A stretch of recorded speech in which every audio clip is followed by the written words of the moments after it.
Alright, Pretender here, back with another Honkai Star guide, and we did just have the Apocalyptic Shadow reset not too long ago. Now we are on Sovereign Control.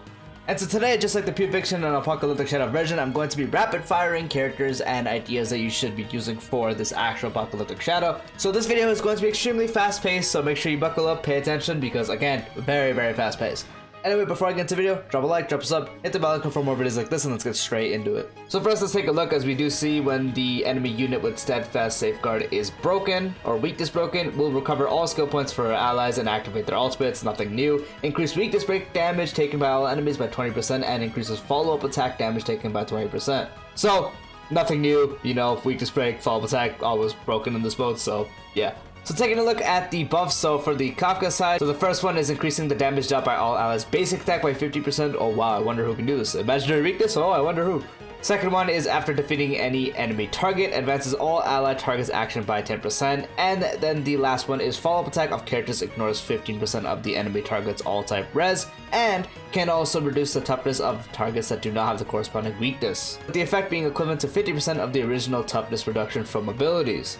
And then we see the second half is the Sunday boss, and we look at the first one, and it is after a character uses follow-up attack, advances their action by 15% and can be triggered a max of 1 time per character before their next action. Second one is increasing weakness break efficiency by 25% when characters deal ultimate damage. And then the last one increases all allies' characters break effect by 50%, and when a character breaks an enemy target's weakness, regenerates 5 energy to that character. So this time there really just is one character that is super broken on each side, and that is obviously going to be Firefly. Firefly, no matter which side you take her on, is just going to be absolutely broken. She's better on the second half, but even in the first half, she'll absolutely shred through it, as they already have fire weakness, and you can implant fire weakness already, so even if they didn't, she'd be broken. And so everything she does do, once again, implanting fire weakness, so on the first side, where one side might not have it until you break the other side, and then it plants onto that one, you can just implant it right away, boom, go crazy. Being a pure break-based character, you're going to be able to just run her and destroy everything, as Apocalyptic Shadow does favor break characters a lot. She has self-sustain, go into Sam, gain a bunch of speed, so you're going to be able to attack a lot, weakness break efficiency, break damage, everything you do. Everything she's going to be doing is going to be extremely powerful, so Firefly is going to be broken on either side you take her on. For the first half, Feixiao is going to be absolutely insane, as they do have wind weakness on it. I know follow-up attacks can ignore the weakness type, but you still want them to have the weakness so you can get the full effect rather than half of it. And on top of that, even if they didn't, she does have the ignore weakness type fully when using the ultimate, which is her main source of damage. So even if they didn't have that part, you could still shred through it. So now her actual regular follow-up attack that comes from the talent that she can proc is going to be buffed for the fact that it can lower the toughness a little bit, but her ultimate regardless would be able to lower the toughness by a lot. So thanks to the fact you can absolutely shred the toughness from her ultimate, she's able to do a bunch of damage too, so once you weakness break them, you just go absolutely crazy. But again, it's mainly for the fact that she's able to reduce so much thanks to her ultimate, bunch of weakness break efficiency, and you just destroy them. And if you break them, you can just go ahead and use the other one that is corresponding. So weakness broken going to Bolt Stunner Blitz goes crazy, and if they're not, Warwick Skyward does the job. Everything she does do and the team she's backed up by on this is making her very broken for the first half. And as they are weak to imaginary and there actually is a buff to basic attacks, Dan Heng is a great option, as he does have good toughness damage he can deal, especially with once you do have the full enhanced, you get the full grand leap, you're getting the 7-hit attack, which is going to lower imaginary toughness by a lot. The only thing you do gotta know is that you gotta take care of the other half that might not have a weakness to the type you do need. So you're gonna need someone to lower the one that doesn't have the imaginary weakness on the first half, since Kafka will summon 2 things. One side will have 2 weaknesses, the other side will have 2. One side will obviously be imaginary, so Donna can take care of that, but the other side he won't be able to do anything with, so you have to have someone to deal with that. But if you can figure that out, he is a really great option you can use. Another really good option for the first half is Yunli, as she's able to deal a bunch of hits thanks to the Intuit Cole. Combine that with the follow-up attack buff you can get and the teams you can take with her is going to be really good, because you can potentially bypass the actual weakness break and just deal a bunch of damage to them when they're not even weakness broken. So Yunli is a really fun unit to do, because you really don't have to play by the rules of the weakness break. You can practically just shred through their HP before they actually do weakness break. If you do weakness break them, it becomes a bit difficult because they can't attack you to proc the counters, but you still can deal that with the second DPS you'd probably be combining with her. Or you can even spam it to get the Intuit Slash, so it won't do as much, but it still does good damage, and then the next time will be Intuit Cole with the safety net, so making Yunli a really good option. Another really good option for the first half is Yunli, as she's able to deal a bunch of hits thanks to the Intuit Cole.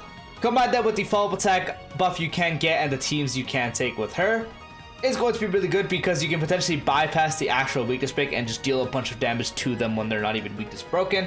So Yunli is a really fun unit to do because you really don't have to play by the rules of the weakness break. You can practically just shred through their HP before they actually do weakness break. If you do weakness break them, it becomes a bit difficult because they can attack you to proc the counters, but you still can deal that with the second DPS you'd probably be combining with her.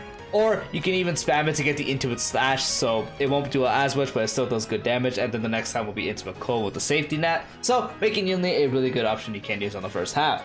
Boothill is also a very broken option on this, as he's able to take care of the option that won't have physical weakness on the first halves because of the fact that he can implant physical weakness from his ultimate, and can also do it thanks to the technique, so you're able to start it by targeting the enemy and giving them the physical weakness implant induced by the ultimate. So the same thing with the technique before you go in.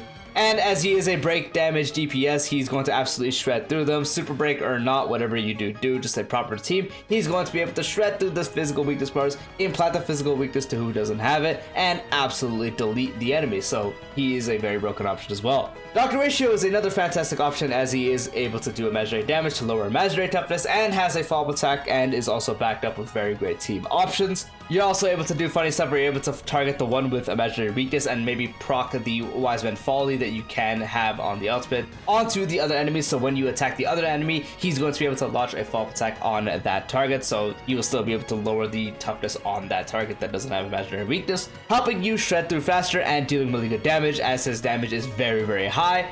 And he, once again, can deal with the toughness bar, so Dr. Ratio is a great option as well. Topaz is a fantastic option, more on the first half because the second half does definitely favor a lot more AoE because there is a lot of things on the field when you are fighting the Sunday boss, but with Kafka it's only 3 and you're definitely able to make use of this, so you can take Topaz, have her deal with the fire weakness one, and have your other DPS deal with the actual one that is the other side. And as you're able to get a bunch of follow-up attacks thanks to Numbi, you're going to be able to absolutely shred through toughness bars as well. And Topaz herself deals really good damage, and on top of that, running on a follow-up attack team, which you will be doing, will make the enemy with the Proof of Death take 50% increased follow-up attack damage, making her a fantastic option if you are running a follow-up attack team. For the second half, Acheron is a very, very good option on this as she does have the ignore toughness regardless of weakness type thanks to her talent for the ultimate, and there is one that actually increases break when you do use ultimate damage, so that's going to benefit her so much. So making a team along with her, her ultimate is going to absolutely do so much damage, and it is true AoE, so it's not blast. You're going to be able to hit all 5 enemies on the field, making her deal a ton of damage and also lower toughness really well thanks to the weakness break efficiency when dealing ultimate damage. So regardless of the weakness type, she's going to be able to absolutely shred through that, and once again, being true AoE is very good. So building a team around her, she's going to have a lot of damage and deal with the toughness, making her practically the second best option because obviously Firefly is better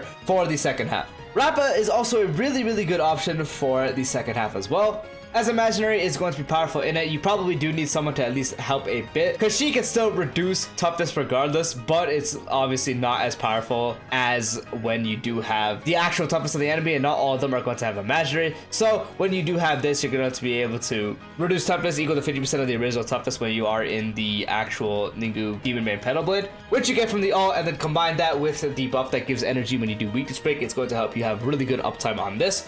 And even if you do not have someone helping her actually reduce the other toughness, she is still going to be able to do it really well, since the toughness on the guys on the side are not too high.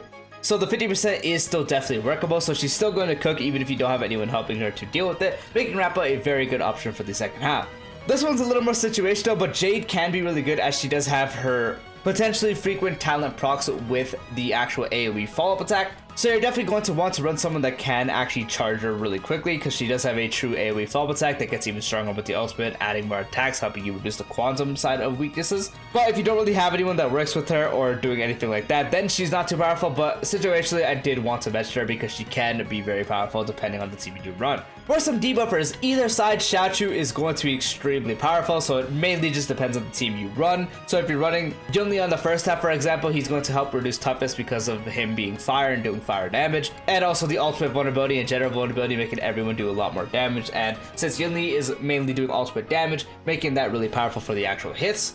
And then if you're running him on the second half with maybe Acheron, then again, ultimate damage, and then the fire that both sides are weak to, making him practically the best option you can use for a debuffer. Silverwolf is fantastic because she also just has good debuffs that she's able to inflict, and mainly for the fact that she's able to actually inflict a weakness type onto the enemy target. allowing for some options that might not even be mentioned in this video, but obviously I'm going to keep it on that thing. So if you're using Silverwolf, you can potentially do even more things, as she is able to inflict weakness type if you get lucky with the roll. And even if you're running someone that already has a weakness, then you actually have the good debuffs. You're able to lower their attack so you take less damage, lower their speed so they can act less for a higher action value, and reduce their defense so you can deal more damage. Silverwolf making her a very good option.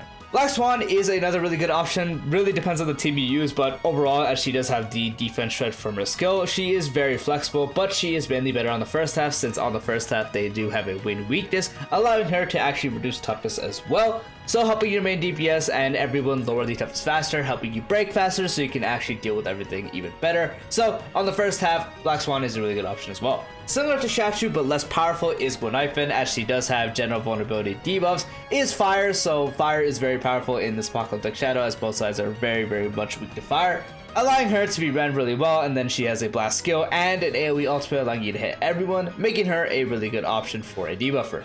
For the Harmony supports, Robin, obviously, as this also does benefit a bunch of follow-up attack characters, is going to be broken, especially since she just works everywhere. Everything Robin provides is just super beneficial. Damage dealt from the skill, giving everyone another turn, is so broken, helping you lower toughness even faster. A massive attack increase to your team, giving everyone crit damage is really nice, and if you are running her on a follow-up attack team, will make the follow-up attack damage or crit damage dealt be increased by 25%, making her a fantastic universal option that practically can go on any team you're going to want to use in this Apocalyptic Shadow. Obviously excelling in follow-up attack teams, but still just really good. Similar and just as good, Ruan Mei is going to be broken. She's basically going to be the option if you do run a break team, so Firefly or Boohill, she's going to be a staple there, but even if not, you're just putting her on a team, she's absolutely broken, as she gives a weakness break efficiency, damage dealt, has the ulti-res increase, extends weakness break, so if you have someone that's about to recover, boom, now you don't. Give everyone speed, which is going to be really good because you want everyone to act as quickly as possible.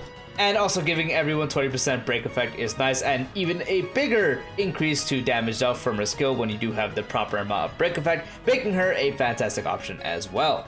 This one is practically exclusive if you are running Boohill or Firefly, but the Harmony Trailblazer to make Super Break do absolutely insane damage, as obviously Apocalyptic Shadow is insane for break. Having the instances convert to Super Break damage and what the damage you can deal with Harmony Trailblazers themselves, helping wiggle down the imaginary side of weaknesses even better, and making your Firefly and Boohill do insane damage when you do weakness breaks, so practically anything on the side will just get obliterated, making Harmony Trailblazer a really good option for break side teams. Sparkle is fantastic, mainly if you're running a hyper carry, so with Danheng on the first half, let's say, is going to be really good with Sparkle, and then if you're running Acheron, Sparkle is really good with Acheron as well. Very powerful option if you are running a hyper carry. Obviously don't take her on break, or even you can run her on follow-up attack as well, since she can actually perform pretty well on follow-up attack teams, as she gives more turns. Tuned properly can give you a full turn because it originally is 50%. Massive increase of crit damage to the ally you select, giving a bunch of skill points from the ultimate and increasing damage dealt, which you can combine with the talent as it does to increase, getting a nice damage dealt increase and overcapping your skill points by 2, helping you span through skill points a lot and actually sustain the skill points a lot more, making Sparkle a really good option. Similar to Sparkle, Brony is really good. With her, you can still tune her, but she just gives you a full turn for free. Mainly you're going to use Bronya if you are using the Boohill Bronya team,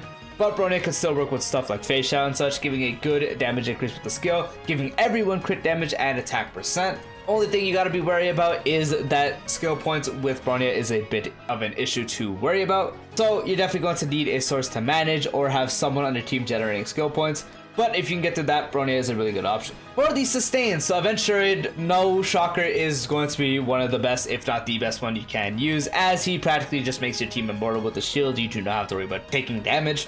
And on top of that, he has a follow-up attack, and the enemies can actually end up attacking a lot, letting him charge the follow-up attack really quickly, and that can also help you lower the imaginary side of toughnesses depending on the side you take him on. Having a debuff that makes enemies take increased crit damage as well is going to help. He is going to be best on a follow-up attack team, but with an Acheron team or whatever team you want to run him on, he's going to be really good, making him practically the best option you can use. Similarly, Lingsha is also going to be extremely broken, as both sides are weak to fire. She is better on a break team, but she's still really good everywhere. She does heal you a bunch, also practically making it to where you don't have to worry about dying because she has auto procs of the follow-up attack thanks to one of her bonus traces. Very easy to manage, very easy to build her hyper speed to help you generate skill points. All the stuff she can do, lower toughness really well, and if you pair her especially with something like Super Break, then Lingsha herself becomes a crazy DPS. And on top of that, with her actual ultimate, making enemies take increased break damage, so on a Firefly or Boohill team, that's going to to be extremely big, making her the other best option you can use. Similar to Linkshot, Gallagher is the step down version, obviously still really broken, but obviously will not be as good as Linkshot's premium.